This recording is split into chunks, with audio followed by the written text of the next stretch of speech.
There are those immortal lyrics of the Rolling Stones, that say, you can't always get what you want, but if you try sometimes, you get what you need. I actually think, you can't always get what you want, but you always get what you need. What does that mean, And what I would say it means is that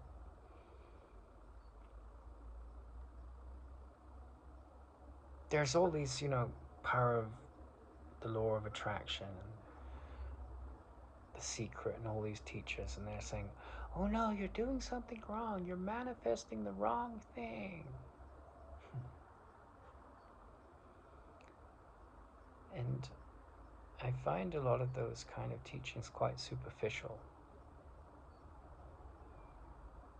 because they're saying, if you master this technique, which I will teach you and you will pay me for, then you will get your dream life and you will be in heaven and everything will be perfect.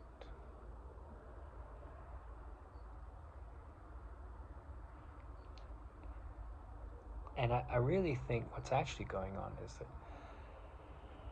everything that happens, everything, you're manifesting it. The most difficult things in your life, you're manifesting it. And not only are you manifesting it, you're manifesting the reaction that comes up in your mind until there are no more reactions. So you're really trusting. And your trust is in neurosis, or it's and the anxious mind and the ego and the capriciousness of the ego. Or your trust is in the perfect acquiescence, the falling away, the perfect acquiescence, the letting go of the idea everything or anything or something can go wrong.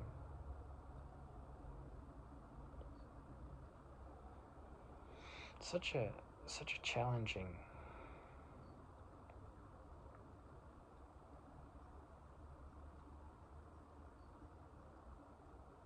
thing to master that, the idea that everything is unfolding as it perfectly should. Even when the chaos hits in your life.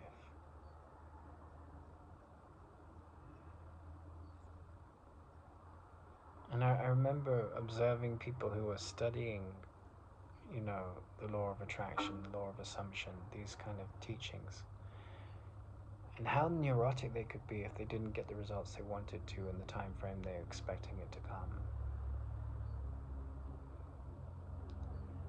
And then on the flip side, the psychotherapists that are attending to the neurosis and not seeing the bigger picture of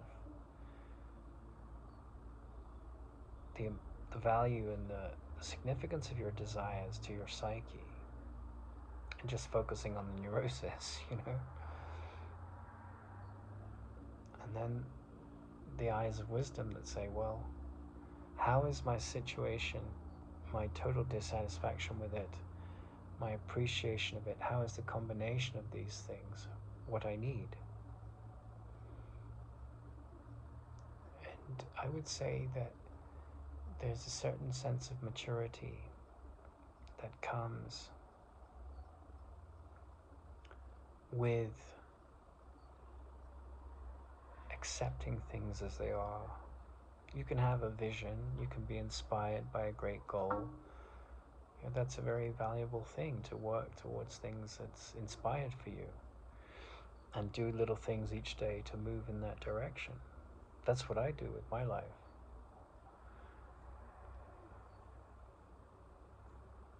It's a very simple life in that sense. And it's a life built on trust and passion and interest and meaning as I am capable of discerning it in any given moment.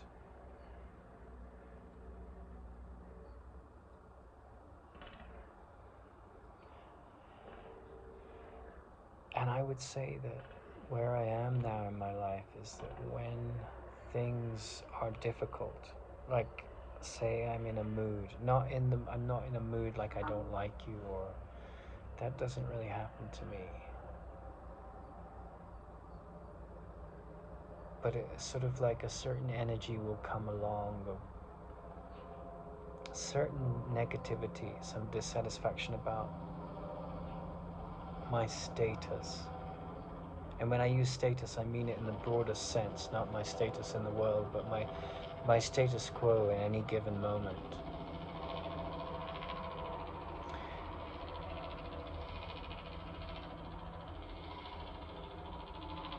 And there's a calm knowing that is aware that that's not who I am. But then there's this beautiful word in Islam, jihad, right? And we don't associate with a beautiful word at all. We associate it with an insane word. But that has nothing to do with the mystical meaning of jihad. The mystical meaning of jihad means, it's the same meaning as forgiveness in the Course in Miracles. It says, there's a holy war, right? And my teacher used to say, love confronts. And the holy war is the ending of conflict, the ending of any negative emotion. And, you know, if you think of a dam and the dam is smashed, right? Then the fields below the dam get flooded with water. And so the field is gone. And now there's a lake. And if you associate the field with conflict, then the holy war is like the placid waters that come over the conflict and hide and obscure it and take it away. Once there was a field, the field is now gone. The field doesn't exist anymore. What was a field is now the bottom of a lake. It's the foundation for life, where water is life. So it was this place of a battleground, and now the waters come. The holy war has happened, and that means that it's holy. That means it's still. That's the root meaning of holy, to be still, to be completely still and vibrant. Like the source of all meaning is out of stillness. You know, hloi worm is one of the oldest words we have for hydrogen, and it means the still wriggling thing, right? And so like hydrogen is the first element, the source of all life at the physical level. The source of all consciousness is hydrogen. And it's this shaky thing, the worm, and then it's this still thing. And the still thing comes first, hloi worm, holy worm. And so in the stillness is great movement, and the movement leads to stillness. And the movement is stillness, which sounds like a contradiction. But we see this barren landscape, this battleground field, and then we crash the dam, we take action, we practice forgiveness, and the waters flood the field. And the field is gone, the conflict is over. And that is, you know, like, I remember a few days ago I was feeling some inertia, some sense of challenge with what I'm doing, some sense of lack of progress, too slow a progress, or some sense that it was overwhelming. And then another day I was studying some complicated things and thinking, God, this is almost impossible to fix. It's so many moving parts with regard to the animation. And then my attention has gone on to other things, and then like the hope started to come back around all of those things. And there's a sense, well, it's like, you know, someone is standing on top of the dam and saying, well, how are we going to deal with that madness, right? And there's Alexander the Great with the Gordian knot. You know, it's this knot of the ancient world that no one could undo. And so he just, you know, all the mathematicians say, well, there's no way to undo this knot. And he just brings out his sword and cuts it in half. And of course it's undone that way. But in a similar way, you know, there's this giant Alexander that's like standing over the dam with this huge, like, battering ball, and he swings it down and the dam crashes, and then he runs off as it collapses and gets to the edge. He says, there's your field gone now. It's just covered in water. And so, that is the jihad. That is the meaning of forgiveness. It's not a violent act. It's the seeing that brings to an end all violence. The ending of, I think I'm a Muslim, I think I'm a Jew, I think I'm a Frenchman, I think I'm Swiss, I think I'm Botswanan, I think I'm an atheist. All of these ideas that thought has created, and the violence of it. I'm against the communists, I'm against the fascists, I'm against the woke, I'm against the anti-woke. Tediousness of it.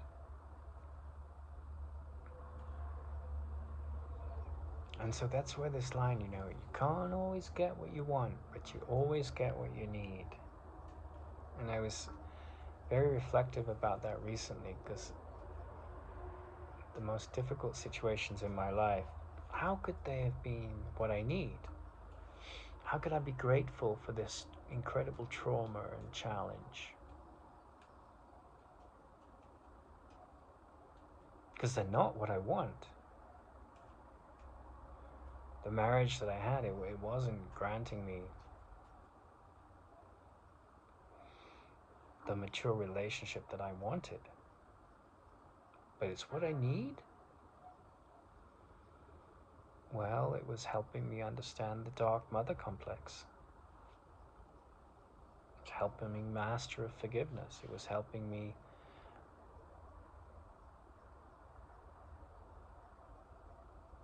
sacrifice the dreams of the few for the hopes of the many.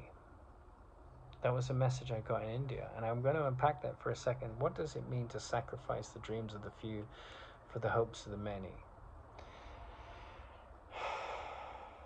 I was reading about Jennifer Connelly the other day. She's the woman that was in the actress that was in Labyrinth with David Bowie, and she's had a pretty beautiful life. She's devastatingly beautiful woman and incredibly successful, and had a kid, got divorced,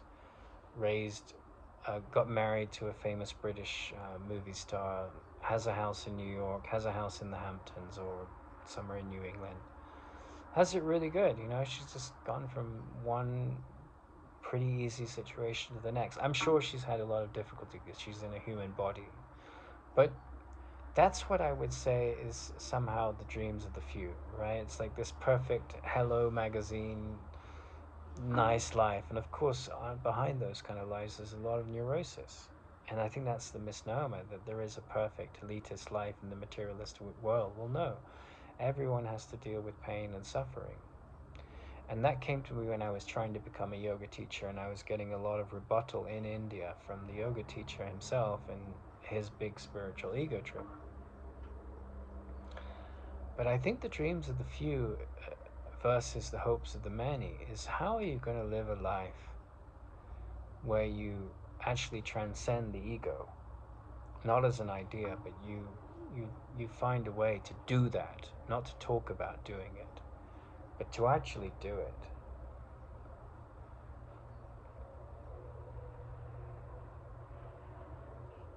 Well, I think that comes back to this, meeting point of, you don't always get what you want, but you always get what you need. And you might need to see through your boredom. You might need to see through your petty judgments. You might need to see through your addiction to being a victim of a story of things not going the way you want it to. I'll say that again. You might need to see through your neurosis, your addiction and your neurosis that's attached to, this has to be this way. You meet these bourgeois middle class people and they have a dinner party and like, oh no, we can't use those because what will the Joneses think of us? And it's like, well, one of the great sayings in the Course in Miracles is, We're not interested in people pleasing, right? Wear your best dress, your best clothes or whatever, but would you rather be full of airs and self-importance and a big bank account and lots of swanky clothes and miserable and always on guard to protect yourself from what other people think about you? Or would you rather be happy with a simple life? That's a no-brainer to me, and relatively not anonymous or unimportant in the world's eyes. But this sense of like standing up to not being worthy, this sense of being important, right? All of those things have to be cut out at the level of mind. This sense of, I wish my life had gone a different way, or how I wish I could be as erudite as him or as beautiful as her.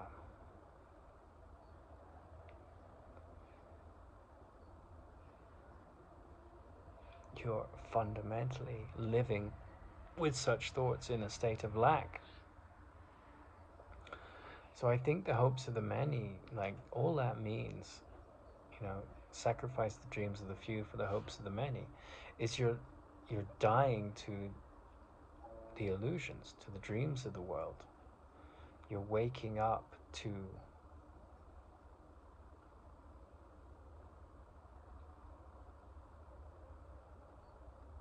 who you are. You're not a being that's based on lack. You're not someone that's driven by insecurity. You're not the story of your life and its unfolding. That does reveal aspects about your character, but you're not a human doing. And if there is any doing that's really significant, apart from, doing your part in society and trying to be a decent human being, not trying, but actually being one, then the doing is like the real challenge. What I want to relish is when a shitty feeling comes along, right? Or a sense of disappointment. And what I mean by that is not relish it in a sadomasochistic kind of way, but I want to relish this jihad, this forgiveness, this power to say, this cloud of ego thoughts and anxiety and neurosis and insecurity and stress and challenge and madness that has taken over my mind right now,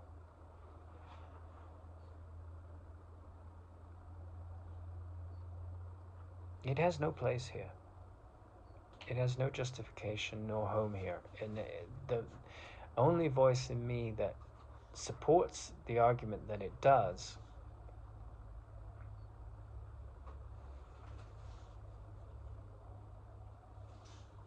is completely insane.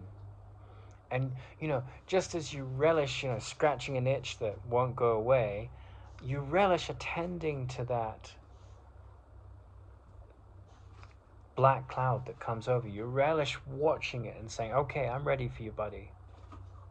Bring it on. I can see through you. I can see through. Hey, Clarita. No. I can see through.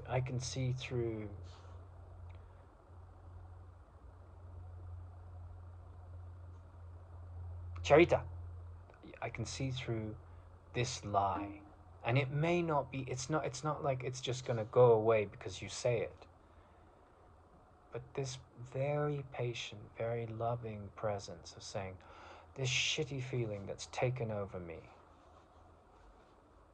I need to look at that with the eyes of the heart.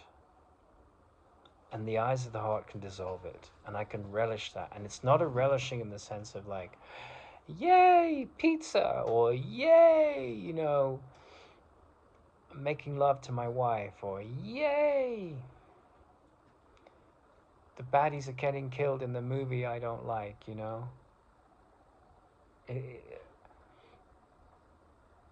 It's a relishing in a very subtle sense of like, I got wind of why I'm really here, and the application of the undoing of my negative projections is bearing fruit.